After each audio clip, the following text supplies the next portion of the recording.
Kryeministri Edi Rama e nisi ditën dhe javën me një reagim në rrjetet sociale kundër protestave protestuesve në ditën e 37 të tyre. Rama publikoi poezinë kundërshtarëve të mi të Dritë Gollit. Postimi vjen në ditën kur pritet protesta e 37 ku mira qytetarë vijnë kërkojnë dorëheqjen e tij dhe ngritjen e një qeverie tranzitore. Rama përsërit se nuk do t'i jap dorëheqjen duke theksuar se do të përmbush mandatin e marrë nga votuesit. Me vargjet e Agollit ai ka zgjedhur të përgjigjet në mënyrë simbolike kritikëve dhe protestuesve. Ju aq balt po hidhni mbi mua sa në baltën që kam për mbi trup mund të mbi një dardha njoftua, një kori e madhe me dushk. Në kori edhe dru mund të mbani, mund të shkoni për gjame langonj, mund të ngjitni në pemë të hani, po të doni dhe dardha dhe ftonj. Balta ngrihet mbi mua e pasur, sa mbi baltën koria bleron, trupin tim ma bleruat pa dashur dhe ma bët vërtet plantacion. Përfundon postimi i Ramës. Ambasadori gjerman në Tiranë, Karl Bergner, deklaron se protestat paqësore janë në përputhje me vlerat e Bashkimit Evropian, ndërsa thekson se episodet e dhunës mbeten shqetësuese dhe pjesë e një diskutimi në vijim. Ai bëri dallimin mes shprehjes së lirë të qytetarëve dhe akteve të dhunshme, pa dhënë një vlerësim për ndikimin e mundshëm në procesin e integrimit të Shqipërisë në Bashkimin Evropian. Deklarata vjen në një kohë kur në Tiranë vijojnë protestat në ditën e 37 të tyre, ku qytetarët kërkojnë dorëheqjen e qeverisë Rama dhe krijimin e një qeverie teknike.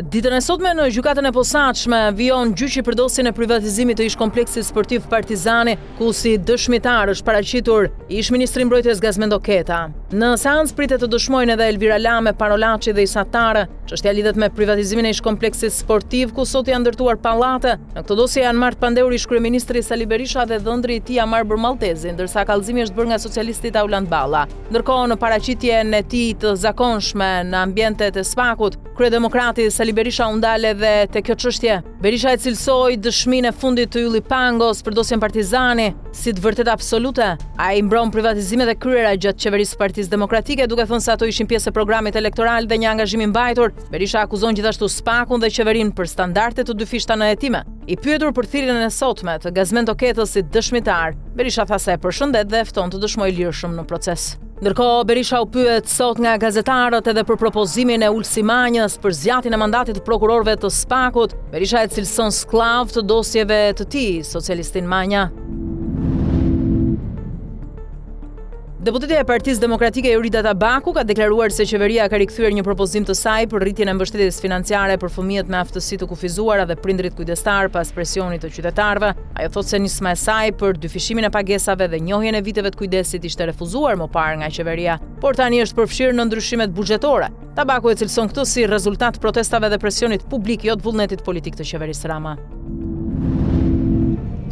Vera 2026 po tregon rritje të ndjeshme të çmimeve në Bregdetin shqiptar, sidomos në jug të vendit, duke zbehur avantazhin e dikurshëm si destinacion ekonomik në Mesdhe.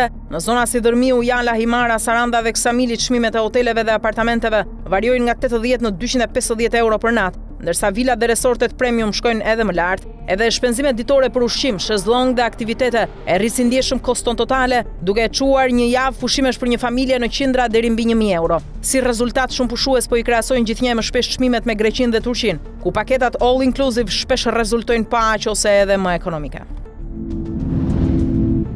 Sipas raportit të fundit të Organizatës së Kombeve të Bashkuara për drogën dhe krimin, Shqipëria renditet mes vendeve kryesore të nisjes ose tranzitit të heroinës drejt Europës. Raporti thekson se pas rënies së prodhimit në Afganistan, rrjetet kriminale po ndryshojnë rrugët e trafikimit dhe po orientohen edhe drejt drogave sintetike. Ndërkohë, Shqipëria është edhe mes vendeve me rritjen më të madhe të sekuestrimeve të kokainës në vitin 2024.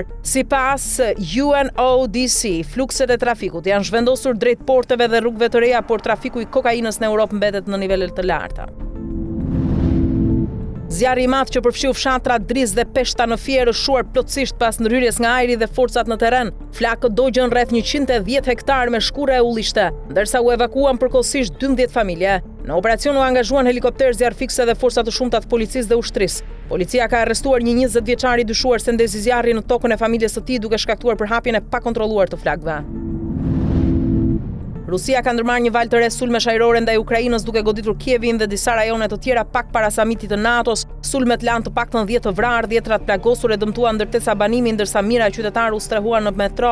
Presidenti Volodymyr Zelenski paralajmëroi se Rusia mund të intensifikojë sulmet përpara samitit, ndërsa Polonia ngriti në ajër avionët luftarak si mas parandaluese. Nga ana tjetër, në prag të samitit të NATO-s në Ankara, autoritetet turke kanë arrestuar 2 gazetarë dhe 10 aktivistë të opozitës. Mes të ndaluarve është edhe komediani Deniz Göktaş, i akuzuar për fyerjet presidentit Recep Tayyip Erdogan dhe nxitjet urrëties pas një shfaqje satirike. Qeveria i cilson arrestimet si masa sigurie, ndërsa opozita i konsideron pjesë të një goditje ndaj zërave kritik. Nga ana tjetër, presidenti amerikan Donald Trump ka rritur tensionet pak para samitit të NATO-s, duke publikuar një foto me kryeministren italiane Giorgia Meloni, të shoqëruar me mbishkrimin "Duhet një urdhër ndalimi". Samiti në Ankara do të fokusohet te rritja e shpenzimeve për mbrojtjen, siguria euroatlantike dhe mbështetja për Ukrainën. Në samitin e NATO-s, që mbahet në datat 7 dhe 8 korrik në Ankara, pritet pjesëmarrja e liderëve të 32 vendeve anëtare, ndërsa vëmendja mbetet edhe te qëndrimet e Donald Trumpit ndaj aleatëve të tij europian.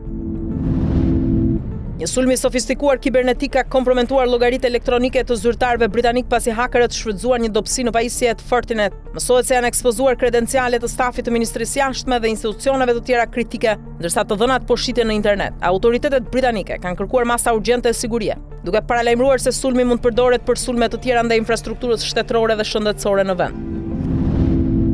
Autoritetet franceze po hetojnë grabitjen e rreth 20 bijuterive nga Muzeu Lalique në Verilindje të Francës. Sendet e vjedhura vlerësohen paraprakisht rreth 4 milion euro. Autorët hynë në muze në orët e para të mëngjesit të sotëm, ndërsa policia po analizon pamjet e kamerave të sigurisë për identifikimin e tyre. Për shkak të ngjarjes, muzeu do të qëndrojë mbyllur për disa ditë. Ky nuk është rasti i parë kur grabitet një muze në Francë.